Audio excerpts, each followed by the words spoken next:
Hey everyone!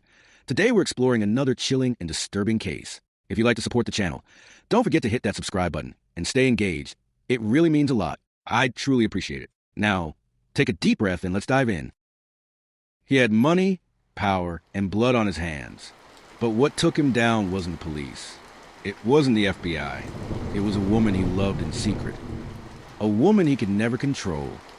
This is a story of Raul El Fantasma Cortez, Mexico's most elusive drug lord, and the mistress who destroyed his empire from the inside. Raul Cortez earned his nickname El Fantasma, the Ghost, for good reason. For over 2 decades, he ran one of the most violent and impenetrable drug cartels in Latin America.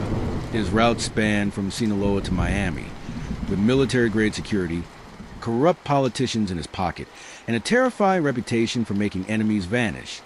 Sometimes literally. He was married, publicly at least, to Mariana Cortez, a devout Catholic philanthropist and the face of the family's legit business empire. To the public, Raul was a humble real estate tycoon. To the underworld, he was a ruthless kingpin with a body count in the triple digits. But Raul had a secret. Her name was Camila Varela. Camila was 23 when she met Raul, an aspiring fashion designer, working as a hostess at an upscale Guadalajara club. She didn't know who he was, at first, but Raul made sure she found out. Diamonds, cash, cars, a private condo in Mexico City. He promised her she was different, that she was his escape from the blood and betrayal that stained every part of his empire. But Camila wasn't stupid. She saw things, heard things. Raul never fully shielded her. And when she got pregnant, things spiraled fast. Raul demanded she get an abortion. His wife could never know. His enemies could never know. A child would make her a target, a liability. Camila refused. That was the first time Raul hit her. What began as a passionate affair turned into a psychological prison. Raul didn't just want Camila, he wanted to own her. He installed hidden cameras in her apartment, assigned 2 armed men to track her every move, cut off her bank accounts when she defied him. But Camila played along. She smiled, she obeyed, and in the background, she started recording everything. Phone calls, meetings, drug routes, bank transfers, death threats. She even kept the ultrasound photo of the baby she never got to have. The child Raul forced her to abort in the end, with threats no young woman should ever hear. 2 years later, Raul's paranoia reached a fever pitch. The DEA was closing in. Several lieutenants had disappeared. His right-hand man was found dead, tortured beyond recognition. Raul thought it was a rival cartel. He was wrong. Camila had already fled to the U.S. under a fake identity, crossing the border with the help of a DEA informant. And in her luggage, a hard drive, hundreds of hours of audio, financial documents, smuggling blueprints, even video of Raul ordering executions. It was enough to bury him for life. In 2024, Raul Cortez was finally arrested in Panama. His capture made international headlines. What the media didn't know, at least not yet, was that his downfall wasn't the result of intelligence work or surveillance tech. It was Camila, the woman he tried to erase, the woman he underestimated. She sat behind a black screen during the trial, testifying as Witness X. Her voice, calm and cold, revealed a man who had twisted love, power, and fear into a weapon. The courtroom gasped when she described how Raul forced her to watch executions to prove her loyalty, or how he once threatened to send her sister's severed fingers if she ever tried to leave. But the most damning piece of evidence? A video clip Camila recorded in secret. Raul, drunk, shirtless, in his penthouse, laughing as he listed every official he paid off, every person he ordered killed. Raul was sentenced to 5 life terms without parole. His wife, Mariana, filed for divorce within days, but not before her offshore accounts were frozen. His cartel splintered. Rival factions erupted in bloodshed, leading to over 200 deaths in the first month alone. Camila was placed in witness protection. Some say she's living quietly in Montana. Others claim she disappeared entirely, afraid that Raul's enemies or allies might come looking. But one thing is clear. The drug empire didn't fall from bullets or betrayal in the ranks. It fell from love gone rotten, from secrets buried too deep, and from one woman who refused to be erased. They say love is blind, but in Raul's case, love wasn't blind. It was watching, listening, and waiting to strike. After Raul Cortez's conviction, the DEA called it one of their greatest victories in decades. But victories in the cartel world don't come clean. They come with blood. Within 3 weeks of the trial, 3 federal agents who worked on the Cortez case were found dead. One died in a staged car crash. Another was gunned down outside a grocery store. The third, poisoned in a D.C. hotel room. No fingerprints, no witnesses, no traces. But the message was clear. Raul's reach hadn't ended with his conviction. Camila Varela, once the hidden mistress of the most feared man in Mexico, was now the most hunted woman in North America. She'd entered witness protection under the alias Daniela Ruiz. Her location? Highly classified, but whispers spread through the underground. One said she was in Montana. Another claimed she had reconstructive surgery and was living in a monastery in Spain. One even said she fled to Colombia, seeking protection from a rival cartel in exchange for her silence. But then she vanished. Her protection detail lost contact. Her safe house in Nevada was found empty, door wide open. No sign of struggle. No DNA. No fingerprints. Not even a footprint in the dust. The only thing left behind? A burnt photo, half of Raul's face, and Camila holding a baby bump. It didn't take long for the government to panic. Camila wasn't just a witness. She was a vault of information that hadn't gone public yet. Names, tapes, codes, ledger entries that could implicate judges, bankers, even a sitting senator. And now, that vault was missing. The DA launched a quiet manhunt. No press, no alerts, just black vans, unmarked files, and silent disappearances. But they weren't the only ones looking.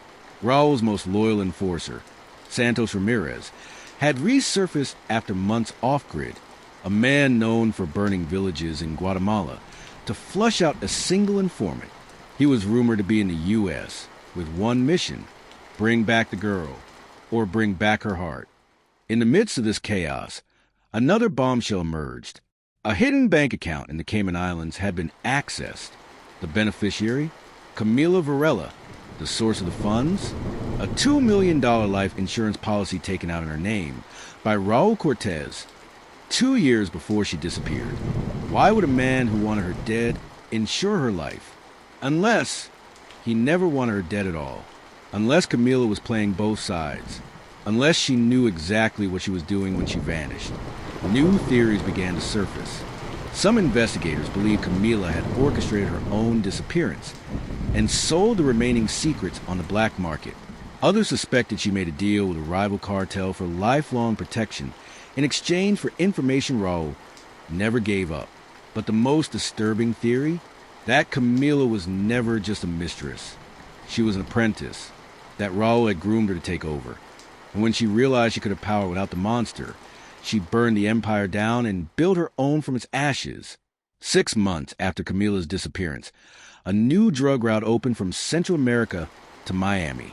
Efficient, invisible, brutal, no known leader, no public violence. But anyone who asked the wrong questions disappeared. The DEA called it the Widow Network. And deep in their encrypted files, there was one name suspected to be behind it: CV. They thought she was a victim. Then they thought she was a witness. But what if Camila Varela wasn't just the end of Cortez' empire? She was the beginning of something worse. When Camila Varela disappeared, people assumed she was running from the cartel, but maybe she was building her own. In the ashes of one of Mexico's most feared cartels, something darker was born, quieter, colder, and far more efficient. By mid-2025, law enforcement in South Florida, Houston, and Phoenix began seeing something strange. New smuggling routes with no known cartel affiliation. Product purity levels higher than anything since the 1990s. No violent turf wars, no headlines. Just bodies, found tied up, eyes gouged out, tongues cut out. No name, no insignia. But one message kept surfacing, carved into walls, etched into skin. La Viuda, the widow, rumors spread in cartel circles like wildfire. La Viuda was a ghost. Some said she was Raul Cortez's daughter. Others claimed she was an ex-FBI agent gone rogue. But a select few, the ones close to Raul's old regime, whispered one name, Camila Varela. The theory? She hadn't vanished. She'd rebranded, using everything Raul taught her, and every name he ever trusted. Camila built her own empire from the ground up. No legacy, no noise, just results. And unlike Raul, she didn't make the mistake of falling in love. 2 months after the widow routes emerged, someone began targeting Raul's remaining allies, the ones who weren't arrested or killed. His former accountant was found in a motel room with his eyelids stapled open and his laptop smashed beside him. His top enforcer, Santos Ramirez, was shot execution-style in Panama, despite being protected by 14 armed guards. His wife, Mariana Cortez, barely escaped an assassination attempt in Madrid. Her bodyguard was not so lucky. Whoever was behind the Widow network wasn't just trafficking drugs. They were cleaning house. Then came the leak. A 43-second video posted anonymously on the dark web. A woman, back to the camera, seated at a long table. Her voice digitally altered. You thought I was just his whore, his weakness, his mistake. But I was the one who watched, who listened. And now I'm the one pulling the strings. This is not revenge. This is a transfer of power. Behind her on the wall, a tattoo of a spider weaving a web.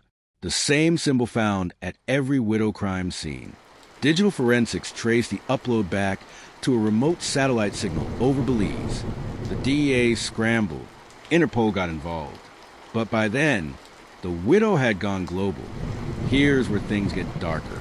A confidential informant inside a rival cartel told authorities that La Viuda had begun recruiting the unlikeliest soldiers. Female assassins, trained in Brazil and Colombia. Disgraced cops and former DEA agents who'd been blackballed. Children of slain cartel leaders, raised on blood and revenge. She didn't just build an empire. She built a cult. One based on pain, on betrayal, on power reclaimed. In late 2025, a U.S. senator was caught texting burner numbers linked to cartel activity. He claimed it was blackmail, but his messages revealed something else. He'd been leaking DEA operations for over 18 months, protecting one target above all. CV, Camila Varela. She wasn't hiding from governments anymore. She was infiltrating them. Camila Varela was once a pawn in a drug lord's game. Then she became the queen. And now, she's rewriting the rules entirely. But the question isn't where she is, it's what she wants next. For decades, cartel power was inherited through blood and bullets. But Camila Varela, La Viuda, rewrote that law. Her empire didn't rely on loyalty. It relied on fear and a code no one dared to break. By early 2026, cartel insiders began whispering about a new set of rules, strict, brutal, and enforced without mercy. It wasn't just about drugs anymore. It was about obedience. It was about the code. Here's what we know. No man leads a cell. Every Widow Network branch is headed by a woman, usually one who has lost family to cartel violence. No families, no ties. Members sever personal connections, cut all past affiliations, and disappear into new identities. No leaks. One whisper to authorities means death. Not just a traitor, but for every person they ever loved. But the most terrifying part? The punishments were broadcast privately, live, through encrypted channels, as warnings to other members. No one was safe from La Viuda's web, not even her own. March 2026. Authorities discovered a mass grave in Sonora, Mexico. 13 bodies, all women, buried in a spiral pattern. They weren't enemies. They were former members of the Widow Network. Each one had a single black widow tattoo carved from their skin. The message was chilling. Once you're in, you don't leave. But the real shock came when investigators found a burned notebook with 3 initials written in blood. CV. Then, after almost a year of silence, Camila resurfaced, not in the shadows, not behind a scrambled voice, but in front of the camera. She appeared in a leaked video broadcast to cartel insiders and government officials. Her face was visible for the first time since her escape. Her message? They burned our villages, killed our sons, took our bodies. Now we take theirs piece by piece, country by country. Behind her, a screen showed a judge in Mexico City arrested for laundering cartel money, a Colombian general exposed for trafficking girls, a U.S. border agent found dead, his face mutilated, stuffed with dollar bills. This wasn't just vengeance, it was a global purge. In April 2026, a Widow Network assassin, codenamed Sylvia, was captured in Guatemala, where she revealed shocked even hardened DEA agents. She was recruited online through encrypted forums targeting women abused by law enforcement or corrupt officials. She was trained in Eastern Europe, not just in weapons, but in psychological warfare, seduction, and encrypted communication. And most disturbingly, she had never met Camila in person. She's not a person anymore, Sylvia said in her interview. She's a belief system, a virus. You can't kill her, because she doesn't live in a body anymore. She lives in us. By mid-2026, the Widow Network had over 500 active operatives in 8 countries, access to military-grade weaponry through Eastern European arms brokers, laundering networks using crypto art, shell charities, and even luxury skincare brands. Interpol warned that no country was untouched, but worse in their reach was their discipline. Widow operatives didn't party, didn't brag, didn't leave trails. They blended in as nurses, teachers, nannies, small business owners. They were invisible until it was too late. Then it happened. A letter was hand-delivered to the president of Mexico through his personal aide. No stamps, no prints, just 5 words typed on ivory paper. We are inside your home. That same night, surveillance caught a figure walking away from the president's private residence. Slim, female, unidentified. A spider charm was found on the doorknob. The old world of drug cartels was built on male ego and chaotic bloodshed. But the Widow Network? It's methodical, controlled, and patient. And when you're caught in the web, there's only one rule that matters. You do not escape. After years of bloodshed, encrypted threats, and silent takeovers, intelligence agencies around the world were asking one impossible question. How has Camila Varela, public enemy #1, remained untouched? Interpol, DEA, and MI6 all hit the same wall. Someone was protecting her, but not for loyalty, for leverage. And slowly, names began to surface. A European billionaire with ties to weapons manufacturing. A West African shipping magnate with routes no satellite could trace. A former Vatican insider with access to black market passports and relic smuggling. Camila had infiltrated power at its highest and darkest levels. She wasn't being hidden. She was being sponsored. Then came the most disturbing leak yet. A hospital record, encrypted and buried deep in a closed Cuban network, revealed a name, Isabela Varela Cortez. Born January 2023. Mother, Camila Varela. Father, unknown. The baby Camila claimed Raul forced her to abort. She never did. She lied. And she raised Isabela in secret, off-grid, surrounded by bodyguards, tutors, and operatives loyal only to the widow. A child born of blood, deception, and vengeance. Now 3 years old, and the unofficial heir to the most lethal syndicate on Earth. A defector from the Widow Network, codenamed Lorena, made contact with an undercover journalist in Costa Rica. Her revelation? Camila was living on a private island in the Caribbean, owned by a silent partner, an exiled South American dictator. The island was outfitted with underground bunkers, anti-drone defenses, a private airstrip, a school with exactly 1 student, Isabela. Lorena described the child as striking, composed, like she already knew she was born to rule. She also revealed that Camila no longer leads day-to-day operations. She watches, she waits, she trains. Behind the scenes, a war has already begun. Not on streets, but in cyberspace, in banking systems, in prisons, in courtrooms, 2 judges linked to cartel convictions died in suspicious accidents. A prison warden who once held Raul Cortez was found strangled with a rosary. A crypto wallet connected to Mexican military purchases was drained. $42 million vanished overnight. Each act bears the widow's fingerprint. But now, investigators say the widow doesn't pull every string anymore. There's a council, 5 women, unknown, untouchable, and at the center of it, Camila's daughter. Then came the biggest twist yet. In May 2026, Mariana Cortez, Raul's ex-wife and once Camila's enemy, was spotted on the same island by drone footage, alive, protected, teaching Isabela Spanish poetry. The theory? Mariana struck a secret pact with Camila, trading the Cortez fortune in offshore accounts for sanctuary and a role in her granddaughter's life. The widow and the wife, united. This isn't just a story of vengeance anymore. This is succession, legacy, an empire reborn, not with bullets, but with bloodlines. The world thought the drug war was dying, but the truth is chilling. The next generation is already watching. I am the daughter of silence, and the world will soon know my name. In the beginning, Camila was just a secret, a mistress, a mistake. Then she became a force, a shadow, a myth. But now, the story belongs to someone else. Her daughter, on a private island surrounded by 15-foot walls, under satellite jamming fields and armed patrols, lives a girl whose name is forbidden in law enforcement circles.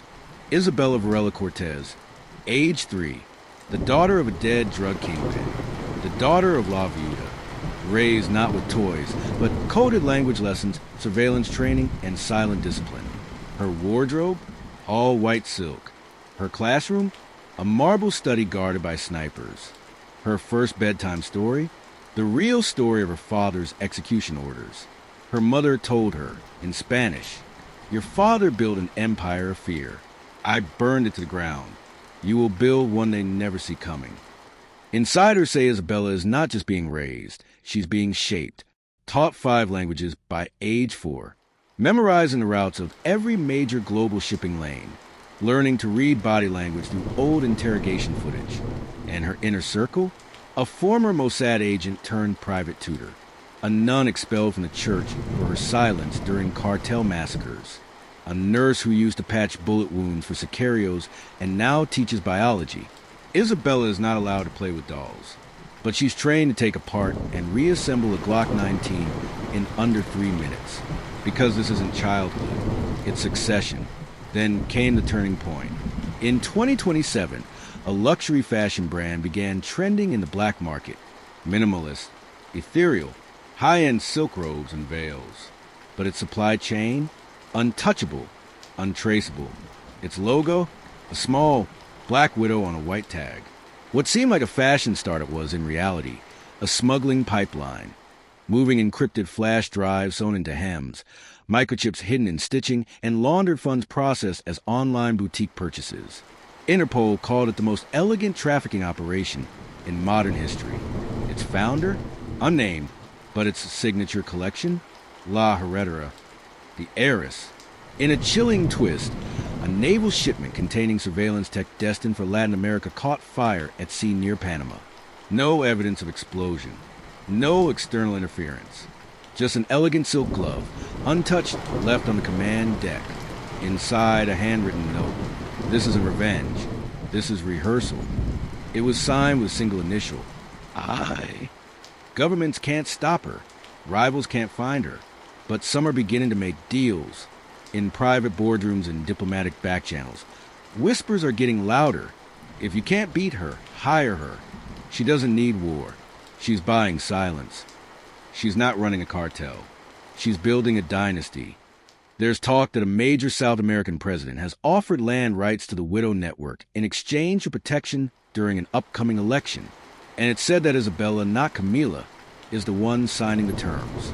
The latest surveillance intel shows Camila rarely appears now. Always behind mirror glass. Always with child in tow. She no longer speaks in code. Because she doesn't need to. She's already passed a crown. One intercepted audio file, shared among global intelligence agencies, contains a chilling bedtime lullaby Camila reportedly whispers to her daughter. They killed your father. They chased your mother. But the world will kneel for the daughter of both. They tried to erase her. They turned her into a weapon, but they didn't realize she was never the end. She was a beginning. Underscore. What are your thoughts on this case? Share your thoughts in the comments below.